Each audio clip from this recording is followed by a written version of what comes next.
अबे सुन, 14 वर्ष के उमरिया में काला टाइट के चलत रहली, ए उम्र में मोछ टाइट कैले रहिला।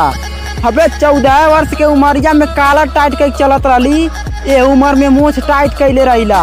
और हमारे सामानमा आईली तो तनी नीचा आवाज में, कहाँ से हम उल्टा दिमाग के आई, हमेशा नशा के गोली खैले रहिला। कि काला हूँ काली परछाई मेरा अंधेरे का सीख हूँ, कि काला हूँ काली परछाई मेरा अंधेरे का सीख हूँ। तुम रहो दुनियादारी मोह दया के चक्कर में, मैं यमराज ही ठीक हूँ। अबे जब छोटा पौधा रहली तो कुछ ना कर पहिले, अब पेड़ बन गईली तो उखाड़े के कोशिश करत आड़े। तो सुन, जहाँ से आयल बाड़े ना वहीं चुपचाप निकल ले, कि जहाँ से आयल बाड़े ना वहीं चुपचाप निकल ले। और बेटा जान प्यारी होकर न तो अपन रास्ता बदल ले।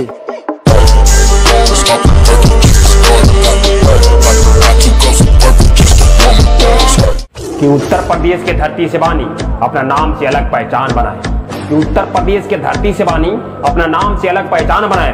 अब बेटा जवंती औकात औकात चिल्लाता रहे ना, आओ सामने कबो दोनों औकात दिखाए।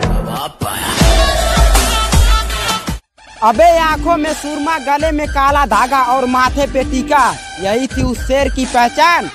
अबे आंखों में सुरमा और गले में काला धागा और माथे पे टीका, यही थी उस शेर की पहचान जो यहाँ नहीं यहाँ था।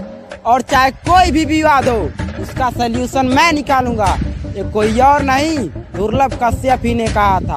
अंडरवर्ल्ड में जिक्र आया राह के नाम का, पूर्ण शब्द मास जो मैंने न जानता। शेर बनो तो दुर्लभ कश्यप जैसा बनो, मरने के बाद भी दुनिया याद करो। उज्जैन का बादशाह कौन? दुर्लभ कश्यप। जय श्री महाकाल।